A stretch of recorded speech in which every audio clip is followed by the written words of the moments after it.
What's going on, guys? Killer6 back with some Borderlands 3 for you, and today we're going to take a look at this run that I had on the Malawan Takedown. This is a solo Zane run, and I had a pretty good time. It's not quite like world record time or anything like that, but it was good time, despite the fact that I ran into the door at the start, missed a bunch of shots on that first guy, and you know, just in general, I'm not the smartest player out there, and you guys know that. But I wanted to spend this time talking to you guys about a variety of things. First of all, obviously my strategies for what I'm doing here. As you can see, this is the redistributor. This thing drops from WOTAN, and it is badass, especially when you're dealing with mobs like this. As you can see, it just melts through a lot of enemies. So yeah, I've modified my build just a teeny tiny bit, and maybe I'll probably put a link down in the description with the updated build. That way you guys can see exactly what I've changed compared to what I posted. What was that, earlier this week or last week? I don't remember when it was, man. Anyhow, but yeah, and then I also wanted to talk to you guys about the state of Borderlands 3. I know there's a lot of talk in the community about how the game is right now, the plans for the future, what people like and what people don't like, and I just wanted to kind of like get into a little conversation with you guys about that. And feel free, as always, to leave a comment down below with your thoughts on these matters. It means a lot to me. So let's start by talking about the strategy that we're employing here. Obviously, when there's large groups of enemies, I'm using the redistributor. Even when there's one or two enemies, I'm rocking the redistributor. When this door opens, I switch to my corrosive cutsman and I just melt this dude down. With my Zane, obviously, if you're using violent speed and violent momentum, you obviously want to keep moving at all times, which is why you'll see me do like little wiggles and things like that. And then I found an anointed fastball, so obviously I had to snatch that up. I'm going to pop that on my Moes, or yeah, probably throw that on my Moes and test it out. When you get to this elevator, go ahead and send the elevator down and then come back and grab your ammo. That will save you, you know, probably just a couple seconds, but still. And then when you get to this room, if you hit these guys with a good redistributor shot like that, boom, sends them right off into their little immune phase and then brings in the next group of enemies. From here, I've seen a variety of strategies before. I like to just go ahead and try and clear as many of these dudes as possible. I've seen people who will just circle the arena and wait for one of the Valkyries to drop back down so that they can use those guys to ricochet the bullets off of and get more damage against these the Valkyries. But me, I just switched to my my shot cutsman, wipe down his shield, then swap over to my corrosive cutsman and wipe down his shield again. And if my cutsmans look weird, it's because I've put different skins on them. That way, on the fly, I can easily spot which one's which. When you get to this point, I made a mistake here. I didn't keep moving the way I should have, and that was just a dumb play. I still end up with a good time, obviously, despite this mistake. But, you know, simple little things like that can ruin the run for you. So make sure you're always avoiding his shock attack, or if you're wearing a transformer, I guess it won't be a problem. But yeah, I wear a band of Sidorak, a level 50. I don't do the level 1 strats. I just feel that's kind of weird. And I mean, no disrespect to anybody that likes to do that. It's just not for me. So the center platform can get crazy with the shock spikes, so you got to watch out for that too. I wasn't doing a good job of dodging them here. But as I was saying, I use a level 50 band of Sidorak, and as you can see, my capacity is 1,250. The reason I like to use that is because it gets fully charged real quick, and as long as I've got my barrier up, I usually don't have to worry about my shield too much. So that's why I wear that. And with that, with my shield at full capacity, I get the maximum damage out of, God, I forgot what the name of the skill was. Oh God, it's the middle one in the green tree.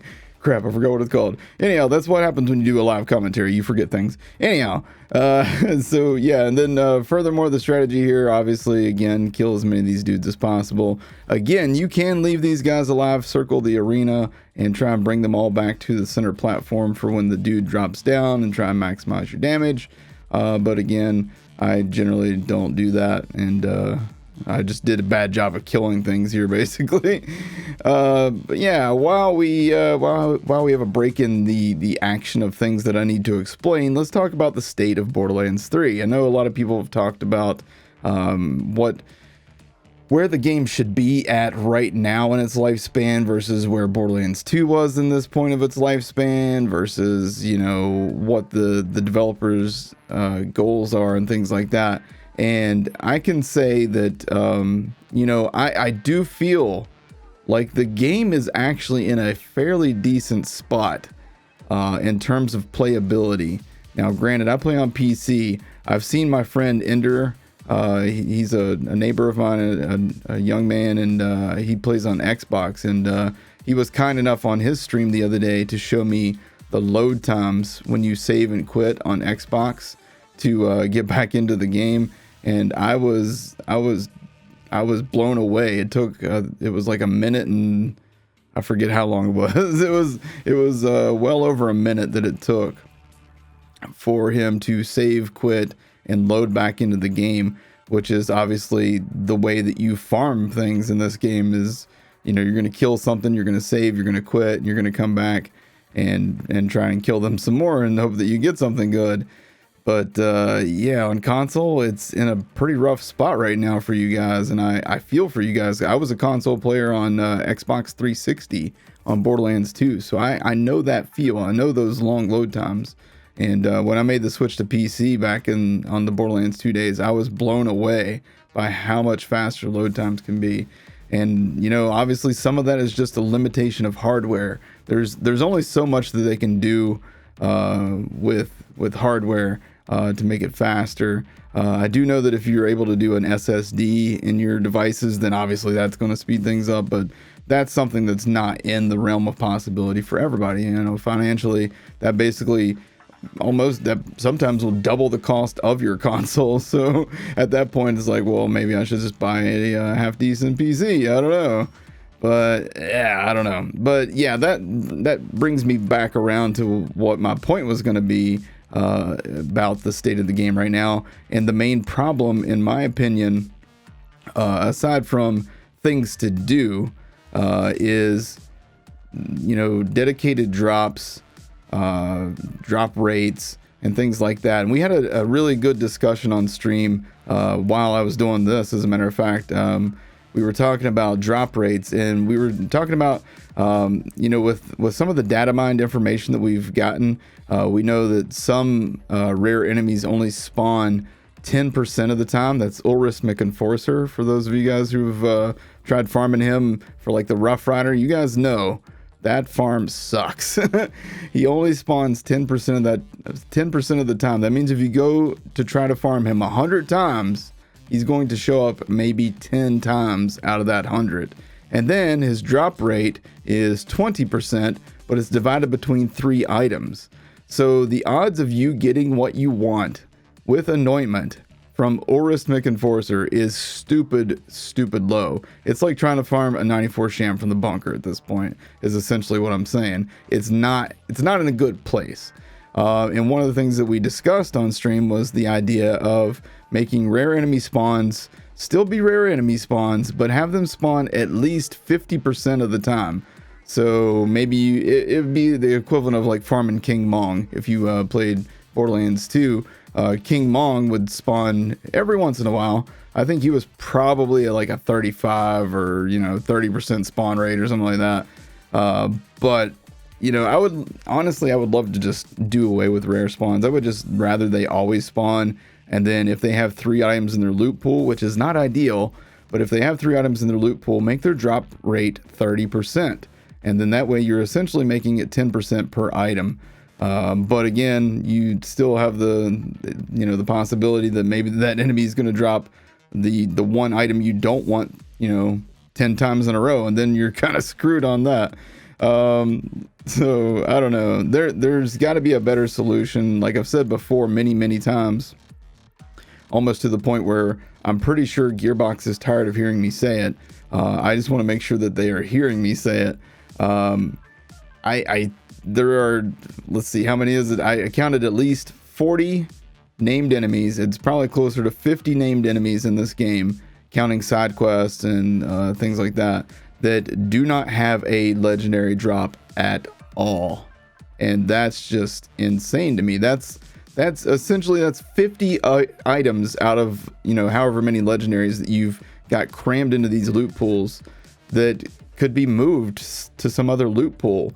And then you got weapons like the Lob and the Wood Blocker and the Krakatoa and the ASMD and I don't know, I can't think of all of them. Kill of the Wisp. You got all these weapons that nobody wants on Mayhem 4. If you're on Mayhem 4 and you get a Wood Blocker, you generally don't even pick it up unless you're sending it to a friend to troll them.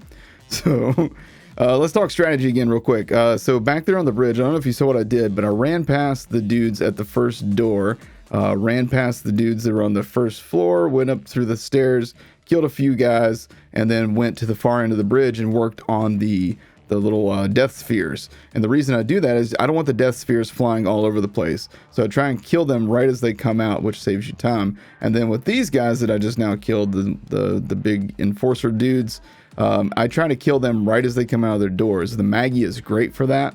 You just pop that crit spot that's on their back and easy peasy. All right, so then once I get to this point, I swap over to my dictator and I make sure that I've got it set to bipod mode. I make sure that all my weapons are reloaded and I make sure that my action skill is recharged. Drop down, and from here it's just going to be a matter of using the shock cutsman to take out his shield at first, and then make sure you reload that shock cutsman, then swap to your corrosive cutsman. You'll see that in action here.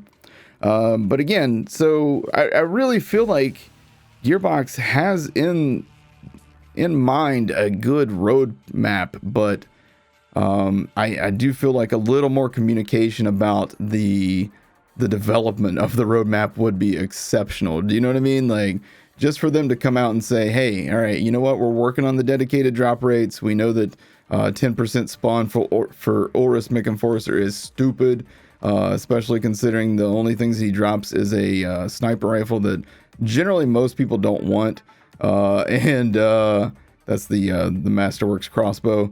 Some people love it. I found it to be like a real garbage weapon in my opinion. It's a sniper, but it's only good as a shotgun essentially, and there's much better shotgun options out there.